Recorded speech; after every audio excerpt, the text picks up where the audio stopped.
Mojsinjska Sveta Gora nalazi se na prostoru koji se još naziva Vrata Srbije. To su zapravo Mojsinjska i Poslonska planina između kojih protiče Južna Morava.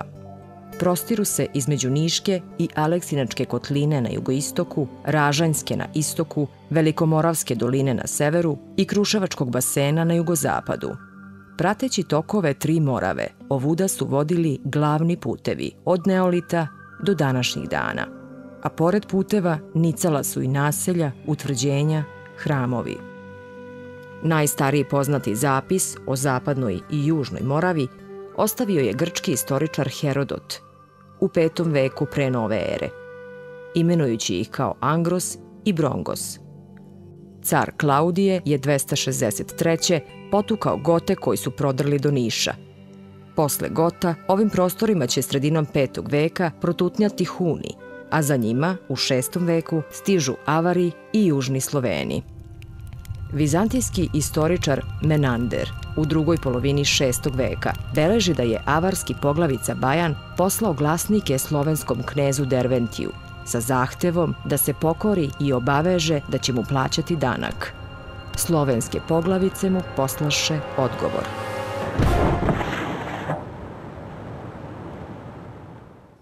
Dva veka kasnije Avare će pokoriti Karlo Veliki.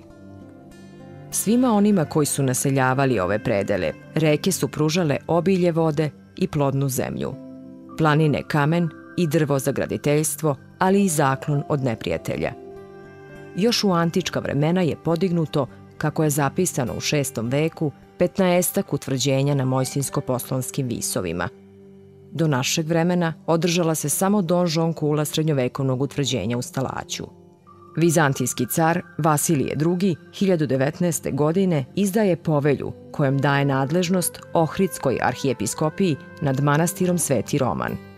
U popisu mesta Niške eparhije pominje mesto Istalagan, što bi mogao biti docniji Stalać. Sveti Roman i Sveti Nestor su učenici Ohridske škole slovenske pismenosti. Smatra se da su Sveti Roman i Sveti Nestor u ove krajeve došli krajem 9. veka kao misionari, da ukrepe u hrišćanskoj veri narod, tumačeći Božju reč na slovenskom jeziku.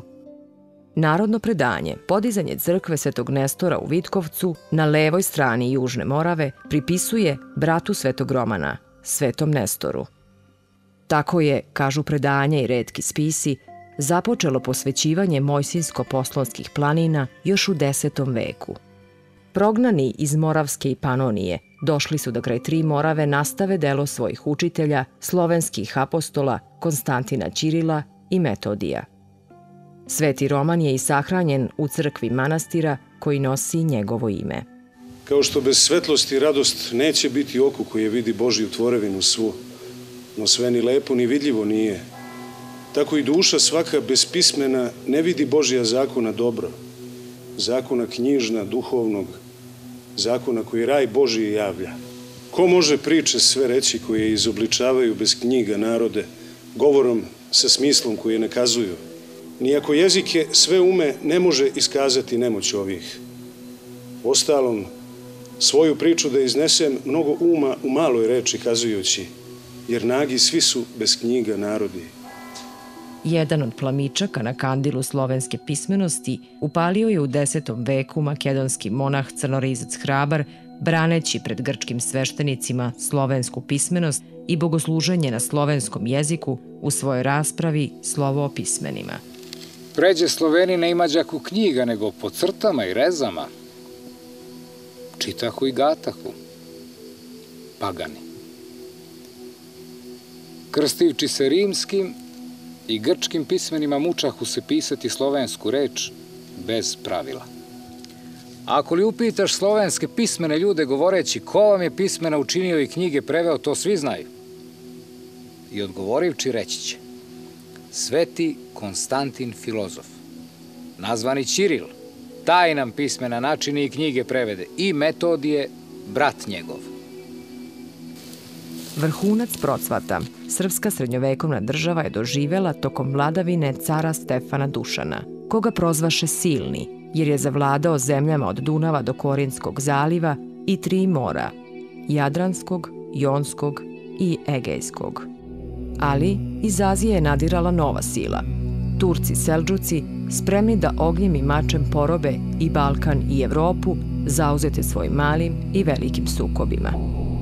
Sukob između Dušana i Vizantije nije bio samo na vojnom, već i na verskom planu, jer vaseljenski patrijarh nije hteo da ga kruniše za cara. Smatrajući da mu ta titula pripada kad je već osvojio više od polovine Vizantijskog carstva, Dušan silnije srpsku arhijepiskopiju Svetog Save proizveo u patrijaršiju, a onda ga je krunisao srpski patrijarh 1346. godine. Vojno nemoćna Vizantija uzvraća duhovno.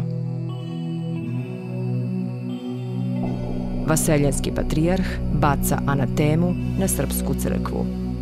Posle Maričke bitke i turskog osvajanja juga Dušanovog carstva, na istorijskoj sceni se pojavljuje njegov verni stavilac, čuvar pečata Lazar Hrebeljanović. Smrću cara Uroša, ubrzo posle Maričke bitke, gasi se loza Nemanjića, a Lazar postaje najmoćniji srpski velmoža. Božja pomoć, djevojčica. Rumena i bijela. Jesi li mi gdje viđala kneza Lazara? A i da sam ga gdje viđala, ne poznajem ga. Lako je upoznati Lazara. U njega je duga dolama, duga do zemlje. Na glavi mu bijeli klobuk, svile bijele, na klobuku paun pero, pah do zemlje. Lazar za nepune 2 decenije, od Maričke do Kosovske bitke, uspeva da organizuje državu, utvrdi granice udajom sestre i 4 kćeri za okolne velikaše, podigne tvrde gradove, manastire i crkve izuzetne lepote. Lazaricu u svojoj prestonici Kruševcu, Ravanicu, pripratu Milutinove crkve u Hilandaru i da pomiri Vaseljensku i Pećku patrijaršiju 1375. i tako skine anatemu. Pomoć u posredovanju između Vizantije i Srbije knezu je pružio svetogorski monah, starac Isaija, pripadnik mističnog i sihastičkog reda nazvanog Sinaiti. Iz tog duhovnog korena izrasla je i uzrasla i Mojsinska Sveta Gora. Pohitajte, braćo, i s ljubavlju sačuvajte zapovesti moje, da rajskih radosti istiniti naslednici budemo i dostojni slave nebesne svetlosti koju nam dolikuje u Gospoda moliti. Ne one svetlosti što na istoku ishodi i na zapadu zahodi, što s vremenom okončava i što se nailaskom noći odeljuje, koju možemo videti zajedno sa životinjama. No molimo svetlosti koju videti možemo s jedinim angelima, kojoj ni početak ne počinje, ni kraj ne iščezava. Zahvalnost prema monahu Isaiji knez je izrazio i prihvatajući monahe isihaste, Sinaite koji su se povlačili pred turskom silom iz Vizantije i Bugarske. Težeći Isihiji, savršenom miru kroz molitvu, sledbenici ovog mistično-teološkog učenja pravoslavlja žive usamljeničkim životom na teško pristupačnim mestima i podižu skromne bogomolje, sledeći život i učenje pustinskih otaca iz 4. veka. Mojsinsko-poslonske planine svojim položajem očigledno su u potpunosti odgovarale strogim pravilima isihasta i oni će tu stvoriti malu srpsku Svetu Goru. Na nebesa duhom useljava se u večne obitelji. Dobrodeteljni tvoj slatki jezik, a kuga se na zemlji, o oče, no imaš u višnjih nebeskih umova najslađe besede. Uziđe odavde k vazduhu velika slava Isaija, a njemu slava velika na zemlji. Ako bar Isaijin duh primi nebesni vazduh, tijelo na zemlji ostavi, duhovnim svojim čedima, velika utešenja i radosti. Postavi na zemlji Isaija, sazdanu novu obitelj duhovnim svojim čedima. Hriste moje.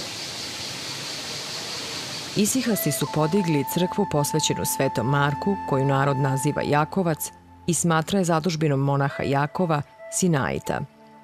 Crkvu Svetom Jovanu Krstitelju podigao je po istom predanju brat monaha Jakova, monah Stevan, te se naziva Stevanac. Danas na drevnim temeljima stoje obnovljene crkve, Svetog Duha pod Stalačkom tvrđavom, Svete Petke i svetih arhangela Gavrila i Mihajla u Stalaću, Svetog Jovana Krstitelja i Svetog Save u Mačiji, a tu je i manastir Presvete Bogorodice u Mrzenici, u kome je kapela svetih apostola Petra i Pavla podignuta nad izvorom lekovite vode.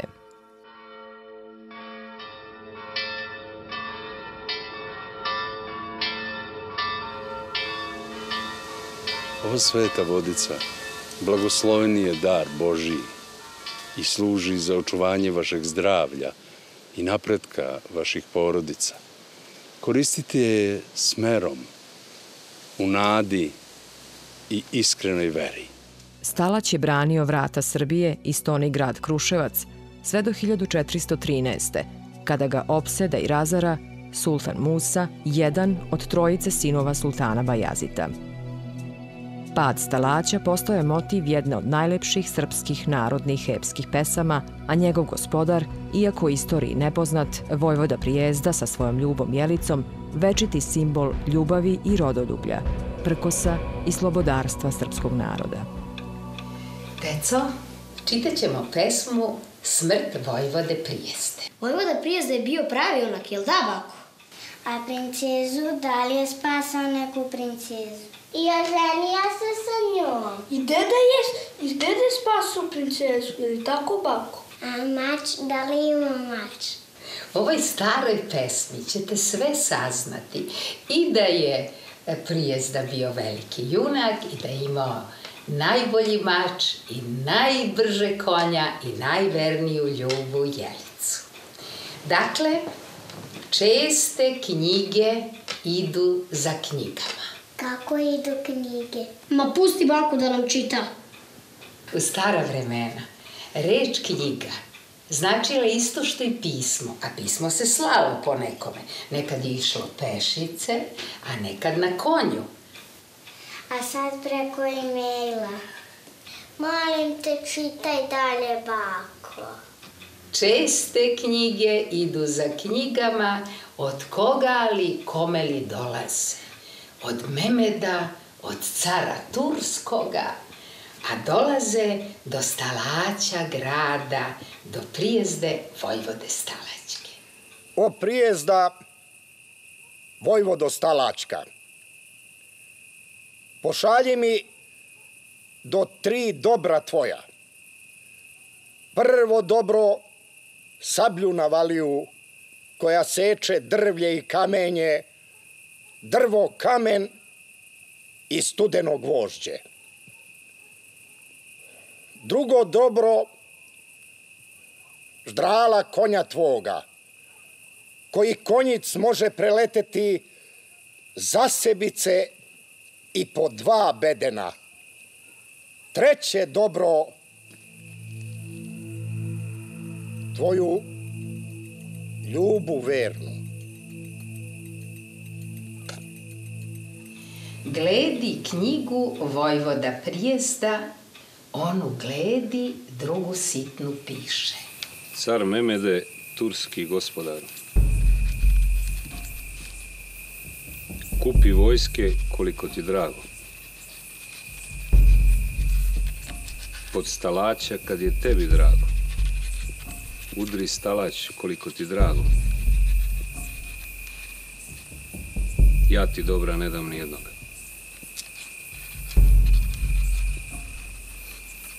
Ja sam sablju za sebe kovao i ždrala sam za sebe ranio.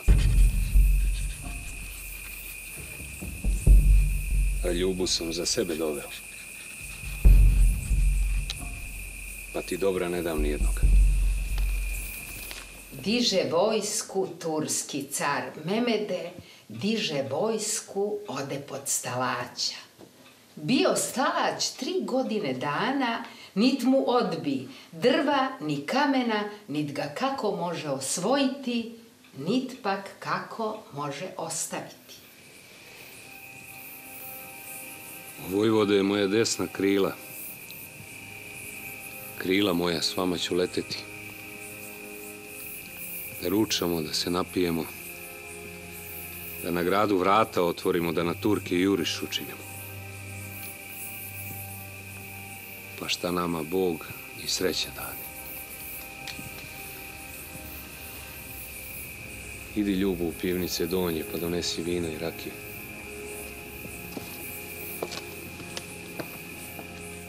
Uze jela 2 kondira zlatna, pa otide u pivnice donje. Kad gospođa pred pivnicu došla, ali pivnica puna janičara.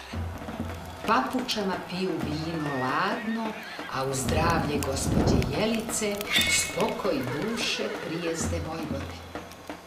Kad to vide Jelica gospođa, ta kondirom o kamen udari, pa potrča u gospodske dvore. Zloti vino, dragi gospodaru, zloti vino, a gora rakija. Pivnica ti puna janičara. Papučama piju vino ladno, a za moje zdravlje namenjuju. A tebe ka živa saranjuju. Saranjuju za dušu ti piju. Onda skoči vojvoda prijezda, te na gradu otvori kapiju, pa na Turke juriš učiniše. Te se biše i sekoše s Turci, dok pogibe 60 vojvoda. Njih 60.000 Turaka. Tad se vrati vojvoda prijezda, pa za sobom zatvori kapiju, pa potrže sablju na valiju, ždralu konju odsječe glavu. O Jelice, gospođo razumna, ili voliš sa mnom poginuti, ili Turčinu biti ljubav verna? Volim s tobom časno poginuti, nek ljubiti na sramotu Turke. Neću svoju veru izgubiti i časnoga krsta pogaziti. O prijezdo, dragi gospodar, Morava nas voda odranila. Nek Morava voda i saranje. Uzeše se oboje za ruke, pa odoše na bedem stalaća, pa skočiše u vodu Moravu. Car je Mehmet stalać osvojio, ne osvoji dobra ni jednoga. Ljuto kune turski car Mehmete. Grad Stalaću, da te Bog ubije. Doveo sam 3000 vojske, a ne vraćam nego 500. Utvrđenje više nikada nije bilo obnovljeno. Stalać se pominje u putopisima stranaca kao ruševina. Među prvima, 1432. ovim krajevima prolazi Francuz Bertrandon de la Brocquière kao gost despota Đurđa Brankovića, obavljajući poverljivu misiju za svog gospodara, burgundskog vojvodu Filipa Dobrog. I poslove varoši Kruševca pređoh rečenu reku Moravu preko jedne skele i uđoh u zemlju despota Rasije ili Srbije. I ono što je s one strane reke je Turčinovo, a ono što je s ove strane je rečenog despota koji zato plaća 50.000 dukata godišnjeg danka. A kad pređoh preko rečene reke, naiđoh na vrlo lep i dobro naseljen kraj i prođoh kraj jednog gradića koji nazivaju Stalać, koji je nekad bio lepo i jako utvrđenje na vrhu jedne planine, tamo gde se reka Nišava uliva u Moravu. I još stoji uspravno jedan deo zida, a ima jedna velika kula slična glavnoj gradskoj kuli, a drugoga nema ničeg, jer je sve porušeno, a pripadalo je rečenom despotu. A u podnožju te planine, tamo gde se ove reke sastaju, ima 80 do 100 šajki koje tu drži Turčin. A to su galice i lađice da bi prevezao konje i svoju vojsku. I naredio je da ih čuvaju 300 ljudi koji se tu smenjuju svaka 2 meseca. A što mi je rekla verodostojna ličnost koja je sve to videla, a ja ih nisam vidio. Jer oni ne dozvoljavaju ni jednom hrišćaninu da ih vidi. Prolazit će u narednim vekovima dolinom Morave razni putnici namernici iz evropskih zemalja. Malo diplomate, malo istraživači, a najčešće uhode velikih sila koje je zanimalo šta se dešava u zemljama Evropske Turske. Najromantičniji zapisi o Stalaću potiču iz pera Koste Popovića, srpskog spisatelja koji je 1863. godine sa prosvetiteljskom i rodoljubivom idejom vodio po Srbiji pitomce jestestveničkog odeljenja liceja. Iz krhanog stabla slobode izniče najlepša kita cveća srpskih narodnih junaka. Stadoše se javljati čisti narodni karakteri koji držaše toliko stotina godina da Srbi ne klone. Jedan od najkrasnijih vojvoda je vojvoda Prijezda. Možda je Todor i Prijezda jedna ista ličnost, jer narodne skaske to isto ukazuju o Todoru što se u ovoj pesmi kaže o Prijezdi. Ovde u manastiru Sveti Roman sahranjen je mladi ruski plemić Rajevski, koji je kao ruski dobrovoljac pohitao da svojoj srpskoj, slavenskoj i pravoslavnoj braći pomogne u ratu protiv Turaka 1876. godine. Istorija književnosti smatra da je Lav Tolstoj po njemu stvorio lik grofa Vronskog, velike i tragične ljubavi Ane Karenjine. Porodica Rajevski je kasnije prenela posmrtne ostatke svoga sina, ali u manastiru pohranjeno njegovo srce, koje je imalo ljubav za Srbiju koliko i za Rusiju.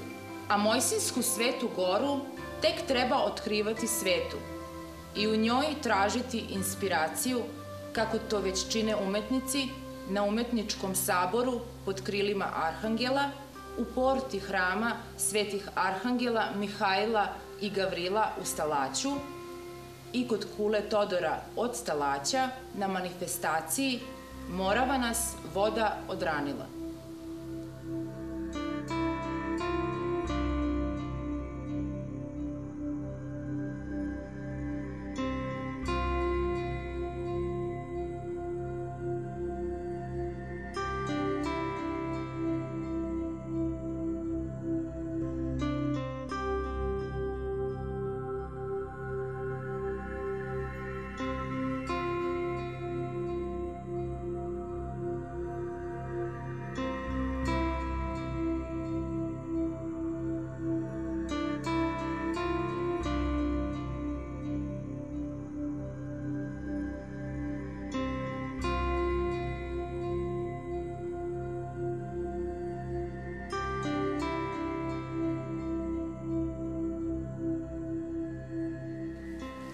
Čuj, kad se stiša na tvrdom gradu žagor kupaca oružja zveka, zašušte bela krila na slici, Prijezda Jelicu u porti čeka.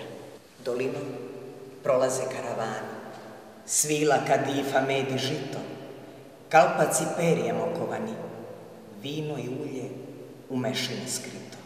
Pun mesec svetli nad oltarom i prislužuje mu danica zvezda.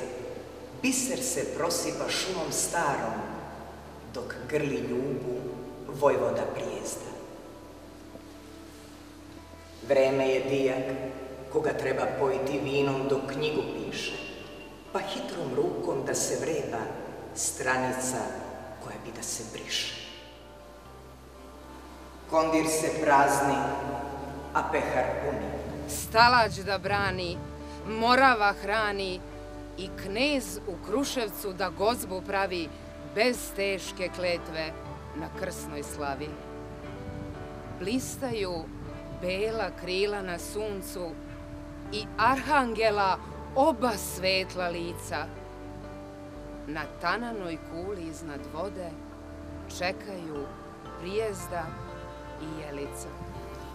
Gavrilo nosi vestim blagu, Mihajlo vodi vojsku nebesku. I nema Memeda da piše knjigu, i nema skoka u Moravu reku. Čuj, kad utihne na tvrdom gradu hor zrikavaca, zašušti svila.